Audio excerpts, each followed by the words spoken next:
Welcome guys. जैसा कि मैंने पहले वीडियो में आप लोगों को बहुपद का क्वेश्चन कराया था, तो आज मैं उसी सीरीज को आगे बढ़ाते हुए बहुपद का क्वेश्चन नंबर 6 के बाद 7 से शुरू कर रहा हूं। पिछले वीडियो में मैंने 6 तक सब्जेक्टिव कर दिया था।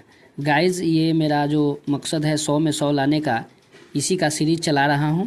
और जितने भी सारे हमारे ऑफलाइन के स्टूडेंट हैं उनको मैंने ये बुक डिस्ट्रीब्यूट कर दिया है। और इस बुक में मैंने फर्स्ट चैप्टर भी फिनिश कर दिया है, जिसमें सब्जेक्टिव और ऑब्जेक्टिव था।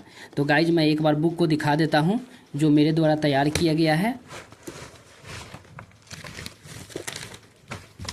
गाइज, ये बुक की खासियत यह है कि इसमें जितने भी सारे हमारे प्रकाशन के बुक के क्वेश्चन है 10th क्लास का, वो है, प्रीवियस ईयर है और कुछ मेमोरी बेस्ड क्वेश्चन बनाया गया है। तो ये रहा मेरा बुक गाइज, अपने से तैयार किया गया है और इसका मैं सॉल्यूशन करा रहा हूँ। हर चैप्टर का मैं सॉल्यूशन कराऊंगा। तो आज मैं बहुपद का क्वेश्चन शुरू करने जा रहा हूँ, जिसमें मैंने पिछले क्लास में 6 तक कर दिया था। आई होप आप लोगों ने प्रैक्टिस अवश्य किया होगा। गाइज, यह एक प्रैक्टिस बुक है। तो आइए मैं इसी को आगे बढ़ाते हुए क्वेश्चन नंबर 7 से शुरू करने जा रहा हूँ। गाइज, क्वेश्चन नंबर 7 क्या है? द्विघात बहुपद z² - 2z - 8 के शून्यक निकाले। आइए गाइज, तो बात कर लेते हैं क्वेश्चन नंबर हम लोग 7। क्वेश्चन नंबर 7 क्या कह रहा है, देखिएगा गाइज। सबसे पहले क्वेश्चन नंबर 7 है, यहाँ पर लिखेंगे हल z² - 2z - 8 बराबर 0। जब भी शून्यक निकालना होगा तो क्या रखेंगे हम? उतना बराबर 0। आइए गुणनखंड कीजिए, अगिलका गुने पिछलका, जोड़ घटा के पिछलका। गाइज, यहाँ पर न कुछ है तो 1 है। 1 का गुना 8 से तो 8 आएगा और आपस में जोड़ घटाव करके 2 आना चाहिए। तो कोई ऐसा संख्या रखिए कि जोड़ने पर हमारा जोड़ घटाव करने पर 2 के अंतर और गुना करने पर 8, 4 और 2 हो जाएगा गाइज। तो यहाँ पर लिखेंगे z², यहाँ पर लिख दीजिए 2z - 4z कीजिए, क्योंकि कम पहले लिखना पड़ेगा, क्योंकि घटाने में माइनस में आना चाहिए। अब -8 बराबर क्या हो जाएगा? 0। इसमें से z कॉमन लेंगे तो क्या होगा? z प्लस इसमें का 2 होगा और -4 लिखेंगे, z + 2 होगा, बराबर क्या होगा? 0। ये दोनों में z + 1 है, z + 1 है तो z + 2 है, तो इसमें कॉमन ले लेंगे z + 2, तो बच जाएगा z, इधर बच जाएगा -4। गाइज, हम लोगों को क्या करना पड़ेगा? अब शून्यक निकाल देना पड़ेगा। z + 2 बराबर 0, z बराबर -2। एक इधर देखिए, z - 4 बराबर 0, z बराबर क्या हो जाएगा? 4। तो z का 2 शून्यक हो गया, -2, 4। तो शून्यक क्या हो जाएगा? हमारा आंसर यही हो जाएगा। ठीक है, आई होप आप लोगों को समझ में आया होगा गाइज। बहुत ही ईजी है और आप लोगों को देखने को मिल जाएगा क्वेश्चन 1 जरूर। ठीक है, तो ये क्वेश्चन नंबर 7 रहा। आइए बात कर लेते हैं क्वेश्चन नंबर 8। ये क्या कह रहा है कि हल करे, अंडर रूट टोटल का है बराबर x + 5। यहाँ पर हल करना है हमको। देखिए कैसे हल करेंगे। क्वेश्चन नंबर 8 क्या दिया हुआ है देख लेते हैं। यहाँ पर क्वेश्चन नंबर 8 देख लेंगे गाइज। 13 - x² टोटल का अंडर रूट बराबर x + 5 है। गाइज, स्क्वायर हटाने के लिए, वर्ग रूट हटाने के लिए हम लोग दोनों तरफ वर्ग कर देंगे। दोनों तरफ क्या करने पर? वर्ग करने पर। इसका वर्ग कीजिए, 13 - x² रूट अंडर का स्क्वायर, x + 5 का स्क्वायर। तो आप लोग गाइज पता है कि स्क्वायर करने पर रूट भाग जाता है, तो सीधा बच जाएगा इतना, और इधर a + b का होल स्क्वायर, a² + 2ab मतलब 10x प्लस 25। गाइज, इसको हम क्या करेंगे? अब सेपरेट कर लेंगे, सबको इधर बुला लाएंगे। 13 - x² - x² -10x और -25 बराबर 0। x² कितना हो जाएगा?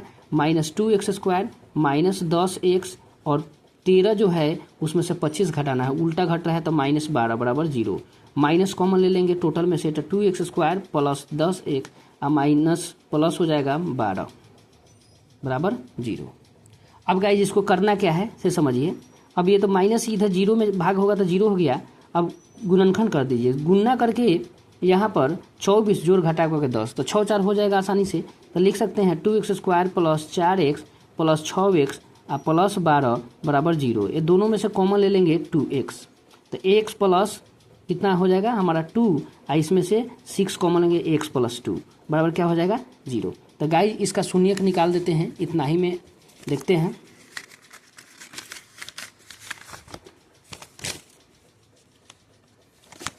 गाइस इधर आया है x प्लस 2 और 2x प्लस 6 बराबर क्या हो जाएगा 0 हो जाएगा।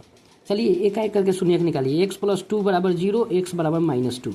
इधर में देखिए 2x प्लस 6 बराबर हो जाएगा 0 और 2x बराबर -6 और x बराबर -6/2, x बराबर हो जाएगा -3।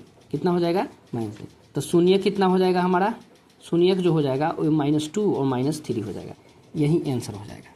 तो गाइस आई होप आप लोगों को समझ में आया होगा। देख सकते हैं यहाँ पर एक बार और, सबसे पहले कुछ नहीं करना है, रूट हटाने के लिए दोनों तरफ कोड कर दिए, हट गया है। इसको a प्लस बी का होल स्क्वायर पर खोल दिए हैं तो इतना आया है x² plus 2ab plus b², 2 गुना पहले का गुना दूसरा का b²। इसको जब सेपरेट किए हैं तो इस रूप में आया, इसको गुणनखंड कर दिए हैं तो हमारा शून्यक निकल गया है। तो आई होप आप लोगों को समझ में आया होगा। Question number 8। अगर एक बार में नहीं समझ में आया तो गाइज इस वीडियो को डबल देखिए और रोक रोक कर देखिए। नेक्स्ट क्वेश्चन देखते हैं 9 नंबर। ठीक है गाइज, द्विघात बहुपद x² - 3 के शून्यक ज्ञात करें और शून्यकों तथा गुणांकों के बीच संबंध की सत्यता की जांच करें। गाइज एक क्वेश्चन आपको फिक्स है इस प्रकार का, 9 नंबर जो क्वेश्चन है एक फिक्स्ड है आपको एग्जाम में। सबसे पहले इसका शून्यक ज्ञात करना है, तो यहाँ लिख दीजिएगा दिया हुआ है, क्या दिया हुआ है, क्या दिया हुआ है x² - 3, इसको 0 के बराबर ले लीजिए। तो x² जो होगा ये 3 इधर चला जाएगा, x बराबर क्या हो जाएगा √3 प्लस माइनस। तो x का जो वैल्यू हो जाएगा एक +√3 हो जाएगा और एक -√3 हो जाएगा। यदि यहाँ लिखेंगे यदि शून्यक अल्फा कॉमा बीटा हो तो अल्फा बराबर √3 और बीटा बराबर -√3। गाइज यहाँ पर ये लिखना अनिवार्य है कि यदि शून्यक अल्फा और बीटा हो तो 2 मान निकलता है, तो एक अल्फा का मान निकलता है, एक बीटा का मान निकलता है। तो आप लोग समझ जाइएगा कि अगर शून्यक अल्फा और बीटा माने तो √3 और -√3 होगा। ठीक है, तो यहाँ से आपको हमको संबंध भी स्थापित करना है। तो यह कि द्विघात बहुपद के फॉर्म में है, इसलिए हमको दोनों निकालना पड़ेगा, शून्यकों का योग और शून्यकों का गुणनफल। तो सबसे पहले क्या लिख लेते हैं हम यहाँ पर, ए, यहाँ एक बार फिर से लिख दीजिए x² - 3 बराबर 0। यहाँ a बराबर जो है वो 1 है, क्या है a है, इसके साथ कुछ नहीं है तो क्या है 1 है। b देखिए तो गाइस b है क्या, नहीं है, b नहीं है। b जब भी रहता है तो x के साथ रहेगा, तो यहाँ पर 0 और c जो होगा ये -3 होगा। ये नहीं समझ में आ रहा है तो एक बार इधर देख लेंगे गाइज। देखिए द्विघात बहुपद जो होता है इस फॉर्म में रहता है, इस फॉर्म में रहता है। स्क्वायर के साथ जो भी अंक रहता है या गुणज रहता है उसको हम लोग ये बोलते हैं, सीधा के x के साथ b अकेला c रहता है। तो इसमें देखिए गाइज, इस क्वेश्चन में देखिए a² तो है लेकिन x है नहीं है, तो इसका मतलब b है ही नहीं, तो b हो जाएगा 0। अब आइए जांच कर देते हैं। जांच कैसे कर देंगे, यहाँ पर लिखेंगे जांच, क्या जांच करेंगे, शून्यकों का योग, शून्यकों का योग क्या होता है फॉर्मूला, शून्यकों का योग -b/a। तो शून्यक को हम लोग क्या लिख सकते हैं, अल्फा प्लस बीटा। b देखेंगे तो -0/1। तो इसको अल्फा और बीटा को जोड़ दीजिए, अल्फा का जगह पर कितना है √3 और बीटा का जगह पर -√3, √3 -√3 बराबर 0। इधर आ गया 0, इधर भी आ गया 0, एक सत्यापित हो गया। गाइज अब एक और सत्यापित करना है। द्विघात बहुपद में हम लोग शून्यकों का योग जानते हैं, अब शून्यकों का गुणनफल देखेंगे। तो शून्यकों का गुणनफल, ये फार्मूला क्या होता है, पिछले क्लास में मैंने किया था, क्या होगा c/a, क्या हो जाएगा c/, यानी अल्फा इंटू बीटा बराबर c/a। c कितना है -3 और बटा 1, इसमें √3 में -√3 से गुना कर दीजिएगा तो इधर -3 आ जाएगा। तो गाइज यहाँ पर देख सकते हैं √3 में √3 से गुना होगा तो क्या होगा 3, लेकिन माइनस लगा है तो माइनस में हो जाएगा, इधरों माइनस में हो जाएगा। तो दोनों क्या हो गया, यहाँ भी इक्वल हो गया और यहाँ भी इक्वल। तो यहाँ पर लिख देंगे सत्यापित, क्या लिखेंगे, सत्यापित। गाइज आपको समझ में आया होगा। ये 9 नंबर जो क्वेश्चन देख सकते हैं, 9 नंबर, 10 नंबर, 11 नंबर, 12 नंबर, एकदम लगातार 4 जो क्वेश्चन है इसी बेस पर आधारित है, 9 से लेकर और 12 तक। तो गाइज एक बार मैं फिर से दिखा देता हूँ। सबसे पहले क्या करना है, पहले शून्यक निकालना है। क्या करना है, शून्यक निकालना है। ये में तो गुणनखंड नहीं निकाल सकते थे, इसीलिए हम लोगों ने इसको 3 को इधर किया है, स्क्वायर हटा रूट चढ़ा है, तो 2 को मिल गया है हमको। तो यदि शून्यक अल्फा और बीटा होता क्या लिख देंगे, अल्फा का मान फर्स्ट होगा, बीटा का। इसमें अब देख लेंगे कि ये बी सी कितना है। तो ये था 1 और बी तो था ही नहीं, 0 हो गया। सी जो है -3 है, माइनस जरूर ध्यान दीजिएगा। अब जांच करने के लिए मैंने क्या किया है, जांच करने के लिए शून्यकों का योग क्या होता है फार्मूला, -b/a, ठीक है। और यहाँ पर अल्फा प्लस बीटा हम लोग लिख सकते हैं किसको, शून्यकों का योग को। तो दोनों तरफ अल्फा का मान √3 और बीटा का मान -√3 है यहाँ पर। तो जैसे ही रखे हैं इधर 0 आ गया, तो इधरों भाग दिए हैं तो 0 आ गया। तो ये क्या हो गया, सत्यापित हो गया। एक और आगे देखेंगे शून्यकों का गुणनफल लास्ट वाला, तो लिखे हैं c/a। अल्फा और बीटा को गुना किए हैं तो माइनस फार्मूला होता है -c/a, तो बैठा दिए हैं तो -3, इसमें √3 में √3 से गुना करेंगे तो क्या हो जाएगा, सीधा 3। लेकिन अगर माइनस लगा था इसलिए माइनस लगा है, तो -√3 -3 और -3 दोनों तो बराबर सत्यापित होगा। अगर त्रिघात बहुपद आता तो 3 बार निकालना पड़ता, लेकिन हम लोगों को ये द्विघात बहुपद है। तो इस प्रकार के क्वेश्चन आप लोगों को अवश्य मिलेगा, इसको देखकर आराम से बनाइए। गाइज आई होप आप लोगों को समझ में आया होगा। तो गाइज मैं इसका एक और सेपरेट वीडियो बना दूंगा, जिसमें ये बहुत लॉन्ग वीडियो हो रहा है, ताकि छोटा छोटा वीडियो में ही आप लोग आसानी से देख सकें और जल्दी भी हो जाएगा। आप लोग अगर चाहेंगे तो 9 से लेकर 12 तक बना सकते हैं। तो गाइज वीडियो को ज़रूर शेयर कीजिए और लाइक सब्सक्राइब ज़रूर कीजिए, और इससे मेरा मोटिवेशन बढ़ता है।